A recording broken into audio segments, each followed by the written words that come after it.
안녕하세요. 뉴스반장입니다. 국힘당 장제원 의원은 좋겠습니다. 장제원 아들 래퍼 노엘도 물론 좋을 것 같은데요. 음주 측정을 거부하며 경찰관을 폭행한 혐의로 재판에 넘겨진 국힘당 장제원 의원의 아들 래퍼 장용준 씨에게 징역형이 확정됐습니다. 대법원 3부는 지난해 9월 승용차를 운전하다 접촉 사고를 낸 뒤 경찰관의 음주 측정 요구에 응하지 않으며 경찰관을 머리로 들이받은 혐의로 기소된 장 씨에 대해 징역 1년을 선고한 원심을 오늘 확정했는데요. 앞서 1심과 2심 재판부는 음주 측정 거부 혐의는 유죄로 인정했지만 경찰관 폭행 혐의는 경찰관의 부상 정도가 가볍다는 이유로 무죄로 판단해 징역 1년을 선고했습니다. 장 씨는 구속돼 재판을 받다가 지난달 말 구속 취소 결정을 받고 석방됐는데요.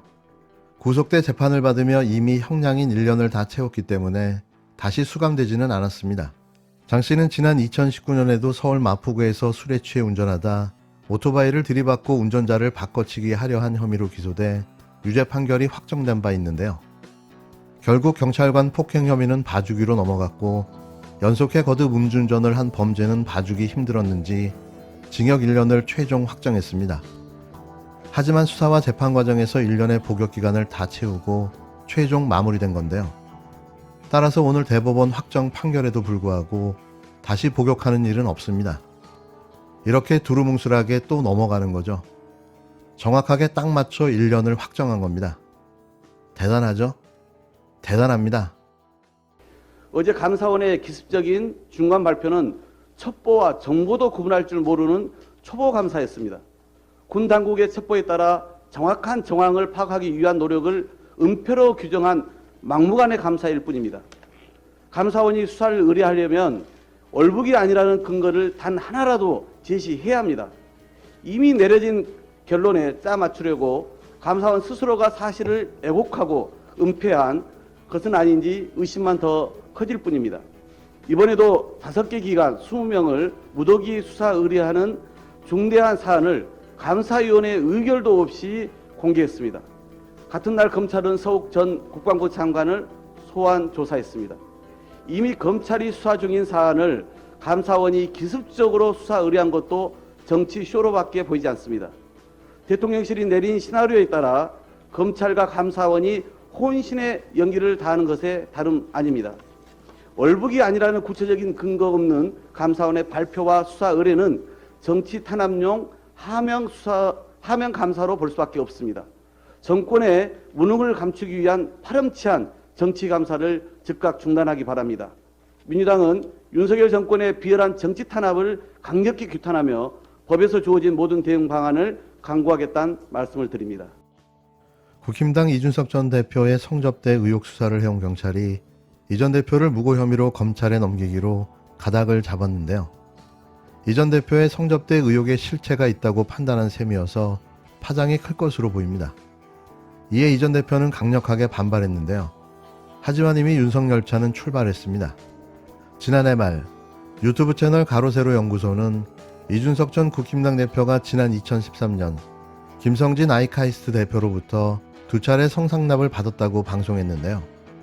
이 같은 의혹 제기에 이 전 대표는 허위사실 유포에 대한 명예훼손이라며 즉각 고소했습니다. 이후 김 대표 측 변호인은 성접대를 한 게 맞는데도 이 전 대표가 고소를 했다며 무고 혐의로 맞고발했는데요. 사건을 수사해온 경찰이 이 전 대표에게 무고 혐의가 있다고 보고 사건을 검찰에 넘길 방침인 것으로 전해졌습니다. 이 전 대표의 성접대 의혹에 실체가 있다는 게 경찰의 판단인 것으로 해석되는데요. 수사팀은 아이카이스트 관계자 등 사건 관련자들의 진술과 이들의 당시 기록을 토대로 이 같은 결론을 내린 것으로 알려졌습니다. 다만 경찰은 이 전 대표가 자신의 정무실장을 보내 성접대 증거를 인멸하려 했다는 혐의에 대해서는 검찰에 넘기지 않겠다는 방침인데요. 앞서 경찰은 지난 8일 이 전 대표를 2차 소환해 무고 혐의 등에 대해 자정을 넘겨서까지 조사했습니다. 경찰의 판단이 알려지자 이 전 대표는 여러분이 의문을 가지시는 일은 없었다며 성접대 혐의를 전면 부인하고 나섰는데요.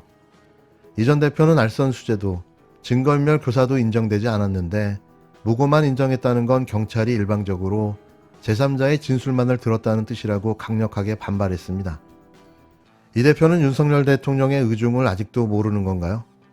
무죄가 되든 말든 성범죄자라는 낙인을 찍어 영원히 박제하겠다는 의미인데요. 정치인에게 가장 중요한 이미지를 망가뜨리겠다는 겁니다. 이로써 이준석 대표는 성접대를 받은 정치인이 돼버렸는데요. 이 이미지는 영원히 벗어나기 힘든 족쇄가 되어버린 거죠. 무소속 출마를 한들 당선이 될까요? 끝으로 윤석열 대통령 부인 김건희 씨가 입양된 지 10개월 만에 양부모의 학대와 방치 끝에 사망한 고 정인장의 묘소를 참배한 사실을 의도적으로 뒤늦게 슬그머니 공개했습니다. 대통령실은 김건희 씨가 정인이 사건 이주기를 하루 앞둔 지난 12일 정인장이 묻힌 경기도 양평의 안데르센 메모리 파크를 찾았다고 13일 전했는데요. 김건희 씨의 일정은 비공개로 진행됐으며 대통령실은 사진 9장을 언론에 공개했습니다. 공개된 사진은 이루 말할 수 없이 촌스럽게 연출된 사진들이었는데요. 너무 설정을 하고 사진을 찍은 티가 팍팍 났습니다. 더 빵 터진 건 공개된 사진의 무려 6장이 쓰레기 봉투를 들고 휴지를 줍는 모습이었는데요. 거기 청소 자원봉사하러 간 걸까요? 의도와 목적을 알 수 없는 사진들을 공개하며 아동학대에 대한 관심과 자원봉사라는 선행을 보여주려 노력했지만 아무것도 건진 게 없어 보입니다. 같은 날 오전 김어준의 뉴스공장에서 김어준 총수는 이런 촌스러운 총국을 평가하며 제발 프로를 쓰라는 일침을 날렸는데요. 뭐라든 평가 이하입니다. 김건희 씨의 오류는 자신이 전문가라고 생각한다는 점인데요. 아마추어인데도 말이죠. 묘소를 참배한 부인의 진정성, 진심 거기에 대해서는 제가 할 말이 없고 그건 그대로 인정하고 그 전제하에 제가 할 말이 있는 부분은 그걸 드러내는 방식에 대해서 제가 얘기를 좀 하고 싶어요. 이 일정은 사전에 기자들한테 알려진 게 아니란 말이에요. 네. 대통령실이 공개했어요. 맞습니다. 사진도 대통령실이 제공했거든요. 그러면 그 사진은 전속 기자가 간 겁니다. 그럼 그때부터는 개인 김건희가 아니라 공적 자산을 이용한 대통령 부인의 일정이 되는 거예요. 그러면서 개인의 진심도 이제 기획의 일부가 되는 겁니다. 그러면서 이제 진심이 희석되죠. 그것도 저는 매끄럽지 않다고 생각하는데, 그런데 그 대통령의 부인 일정을 드러내는 기획, 이 기획이 대통령 부인의 기획으로 너무 촌스럽다는 겁니다. 제가 기사를 자세히 봤거든요. 사진들하고 꼼꼼하게. 사진의 구도도 그렇고 설정도 그렇고 그 선택도 그렇고 그걸 통해서 드러내고자 하는 스토리텔링도 너무 아마추어적이에요. 사진을 왜 씁니까? 사진은 부연 설명이 필요 없는 직관적인 미디어라 사진을 쓰는 거예요. 근데 예를 들어서 마지막에 이렇게 앉아있는 사진이 있거든요. 네. 사람이. 뒷모습을 보면서 어떤 것도 설명할 수가 없는 사진이에요. 아니면 예를 들면 쓰레기 줍는 사진. 그건 아마 이제 그만큼 봉사한다는 자세를 보여주고 둔 것 같은데 무려 6장이나 쓰레기 봉투를 들고 있어요. 군더더기 투성이고.